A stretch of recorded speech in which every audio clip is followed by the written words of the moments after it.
Halo, jumpa lagi bersama channel ini Guru Budi. Bapak Ibu sekalian yang sedang menghadapi PPL pada PPG tahap ketiga tahun 2023. Pada kesempatan kali ini saya akan menjelaskan tentang LK setelah Bapak Ibu melaksanakan PPL, yaitu Jurnal Refleksi PPL PPG Daljak. Nah, ini merupakan salah satu tagihan selain Bapak Ibu mengupload video praktek Bapak Ibu. Kemarin saya sudah membahas tentang LK1, tentang format hasil asesmen. Nah, sekarang di tagihan kedua adalah jurnal refleksi PPL PPG dalam jabatan.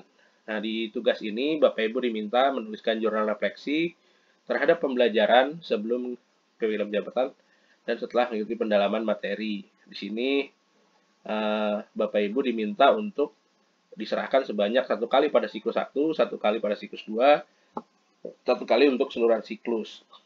Oke, yang pertama sama seperti di LK1 hasil format hasil assessment. Di sini ada nama mata pelajaran yang Bapak Ibu praktekkan di PPL 1 ini, lalu tempat pelaksanaan, lalu ada waktu pelaksanaan, nama Bapak Ibu atau nama mahasiswa, nama guru pamong Bapak Ibu, dan nama dosen. Di kolom pertama ada deskripsi kegiatan inovasi pembelajaran. Di sini Bapak Ibu jelaskan tentang topik yang Bapak Ibu ajarkan pada PPL 1 ini. Lalu Bapak Ibu sampaikan juga tujuan pembelajarannya, serta dalam PPL ini Bapak Ibu bisa jelaskan langkah-langkah melalui langkah-langkah identifikasi masalah, eksplorasi penyebab masalah, sampai dengan menetapkan solusi untuk masalah yang dipilih. Kami berhasil mengimplementasikan inovasi dengan menerapkan model pembelajaran. Jadi di sini sesuai dengan langkah-langkah yang sudah Bapak Ibu lakukan dari LK1.1 sampai LK2.4, di mana ada solusi model apa yang Bapak Ibu gunakan atau inovasi apa yang Bapak Ibu gunakan pada praktek pengalaman lapangan pertama ini. Kenapa Bapak Ibu jelaskan kenapa memilih model ini sebagai inovasi. Setelah itu, kalau di sini saya menjelaskan dengan sebagian besar dalam proses pengajaran dilakukan karena selama ini model yang digunakan dalam pembelajaran terasa kurang beragam dan tidak mendorong keterlibatan aktif peserta didik dalam proses belajar. Model ini memiliki keunggulan dalam membantu pendidik menyampaikan informasi sebanyak mungkin kepada peserta didik. Jadi di sini Bapak Ibu jelaskan kenapa memilih solusi untuk inovasi pada PPL 1 ini. Setelah itu, Bapak Ibu juga menjelaskan dengan menerapkan model yang Bapak Ibu pilih, apa kira-kira harapan atau apa yang dirasakan oleh siswa Bapak Ibu. Di sini dijelaskan dengan model PBL, peserta didik dapat terbiasa mengembangkan keterampilan berpikir kritis. Ini contoh ya Bapak Ibu. Jadi Bapak Ibu silahkan sesuaikan dengan model yang Bapak Ibu gunakan. Lalu di pertanyaan kedua, di sini ada hal baik atau manfaat dari inovasi pembelajaran. Di sini Bapak Ibu jelaskan apa manfaat atau hal-hal baik yang dirasakan oleh Bapak Ibu dan siswa-siswi Bapak Ibu selama melaksanakan PPL ini atau melakukan inovasi. Di sini saya menjelaskan mereka aktif terlibat dalam proses pembelajaran, memecahkan masalah, lalu mendorong siswa untuk berpikir kritis dengan menganalisis informasi, merumuskan pertanyaan, dan mencari solusi atas masalah-masalah sosial atau sejarah yang dihadapi. Mendorong kerjasama antar siswa dalam kelompok. Mereka belajar juga untuk berkomunikasi. Jadi sini Bapak Ibu jelaskan apa manfaat yang dirasakan oleh Bapak dan siswa-siswi Bapak Ibu guru.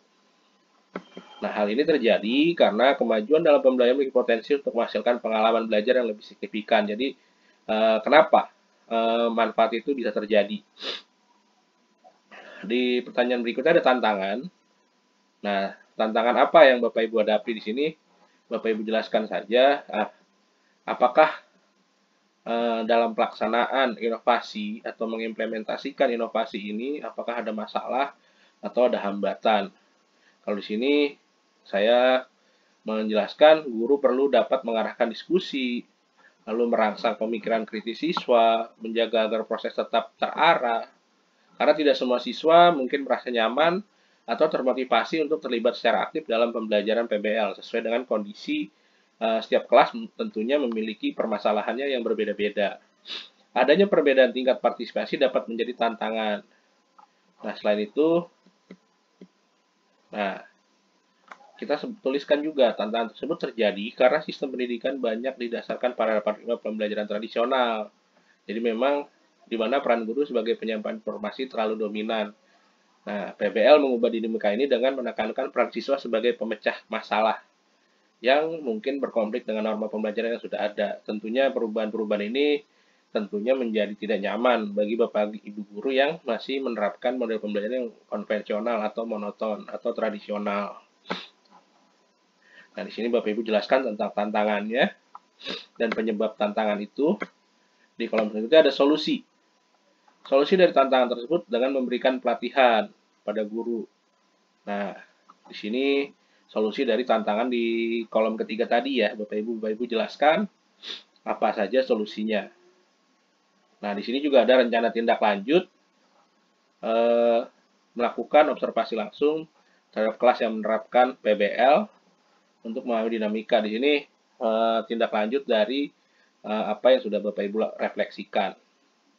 Mengumpulkan umpan balik dari guru dan siswa mengenai pengalaman PBL, baik kelebihan maupun tantangan yang dirasakan. Mengadakan workshop kolaboratif antar guru untuk berbagi pengalaman dan strategi dalam mengatasi tantangan PBL.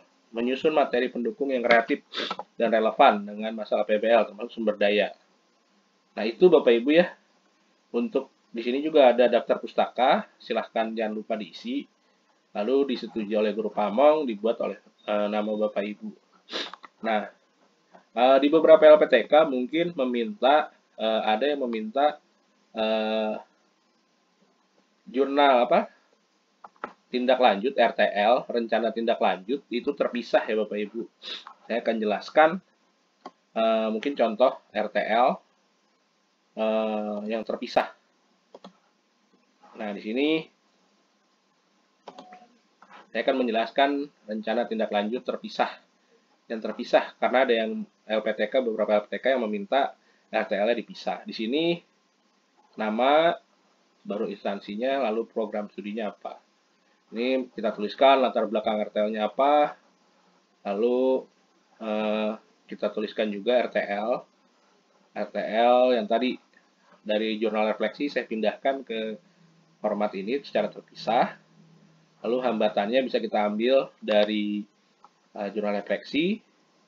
Lalu solusinya juga bisa kita tuliskan solusi dari tantangan, hambatan yang terjadi. Ini contohnya. Nah, ini bentuk contoh format RTL yang saya buat. Semoga format ini dapat membantu Bapak Ibu mendapatkan gambaran, walaupun masih jauh dari kata sempurna apa yang saya jelaskan. Semoga apa yang saya jelaskan ini dapat bermanfaat untuk Bapak Ibu semua dalam menyusun LK1 dan LK2 pada PPG tahap ketiga ini. Terima kasih, sampai ketemu di video-video berikutnya bersama ini Guru Budi, dan jangan lupa di subscribe ya Bapak Ibu. Sampai jumpa.